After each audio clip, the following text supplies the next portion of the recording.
Samantala, nasimulan na natin ang ating halo-halo craze series sa Alam Mo Ba? At ngayon, dadayo naman tayo para matikman ang mga pambatong halo-halo ng iba't ibang lugar. Yan ang aking kwentong dapat alam mo. Hindi kainitan ng panahon pero kaliwat kanan daw ang pinipilahang halo-halo sa Laguna. Only 109 pesos. Excited ako matikman nyo kasi sakong-sakong sa panahon natin ngayon.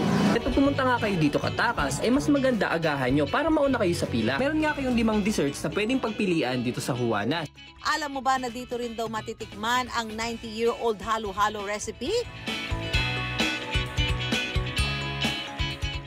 Sa Pagsangan, Laguna, taong 1933 pa raw nang gawing negosyo ng pamilya sa Gire ang paggawa ng halo-halo. Lumaki kami na nakikita ko yung nanay ko nung gumagawa ng halo-halo.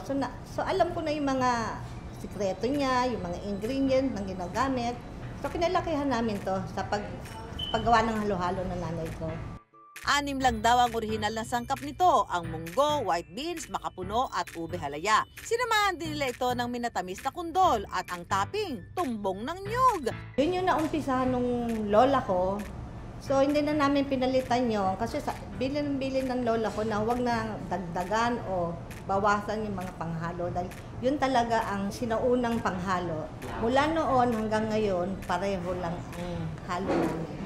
Kahit tag-ulan, nakasanayan na raw ng mga taga rito at maging ng mga bisita sa kanilang bayan ang pagkain ng halo-halo. Regular pa rin sila kumahay kasi siguro yung mga customer ko, nasanayan ng talagang pag-uwi ng Pagsangan, kailangan kumain sila ng aling-taling sa halo-halo. Ang Irish vlogger na si Simon dinayo pa ang Laguna para tikman ito. We will now try the 90-year-old Aling Taleng's halo-halo recipe. I'm going to use the spoon system to rate this. So 5 spoons being the highest and 1 spoon being the lowest. Tara, kain. Wow. You can really taste the ube and the fruit. Masarap. So I've come to my conclusion. After halfway through the halo-halo, I've decided to give this a 5-spoon rating. Lalakwatsa tayo dito sa dinadayo at pinipila ang halo-halo hindi lang dahil sa init ng panahon kundi sa nag-uumapaw nitong mga sahog. Unang pinagpiestahan sa social media ang bersyong ito ng halo-halo sa Binyang, Laguna. Jam-pack ang pila sa dami ng gustong tumikim. Sikat na sikat si Lalod sa tawag na halo-halo na may konting yelo dahil sa sobrang dami ng sangkap ay kakaunti na lang ang nalalagay na yelo tapos madami pa ring gatas.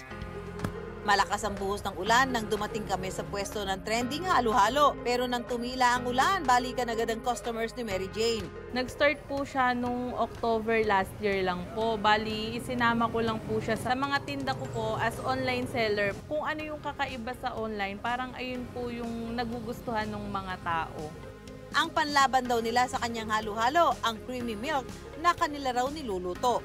Nag-uumapaw rin ang kanilang sahog. Aminado si Mary Jane na nahirapan daw silang i-manage ang negosyo nang bigla itong pumatok online. Nung summer po, nakaka 400 to 500 cups po kami ng halo-halo noon. Ngayong tag-ulan po, siguro pinakamababa namin nasa 100 cups po. Siguro kasama na rin po sa cravings ng mga tao yung halo-halo namin. Si Simon sumugod na rin para matikman ang halo-halo ng Juanas. Pasok din kaya sa panlasa ni Simon ang halo-halo? Wow, it's so sweet. So good.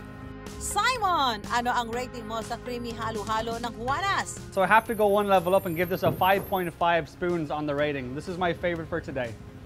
Kahit maulan, kahit malamig is naging part na siya ng ating kultura, ng ating tradisyon. Gusto nilang kumain ng matamis or ng halo-halo, hindi hadlang yung malamig na panahon. Ang nakakatuwa, readily available ang halo-halo. Tumawag ka sa telepono, meron ang magdi-deliver. Pumunta ka sa mall, merong halo-halo. Kaya mas mabilis na nagkakaroon ng pagkakataon ang mga Pilipino na i-source yung halo-halo. Umulan man o umaraw, talaga namang kaliwat kanan ang halo-halo na mabibilhan. Pero alam mo ba na sa Cavite, isang barangay ang sumikat dahil sa kabi-kabilang halo-halo roon. Ang bansag nga sa kanila, Barangay Halo-Halo. Saan kaya yan? Abangan yan sa Alam Mo Ba?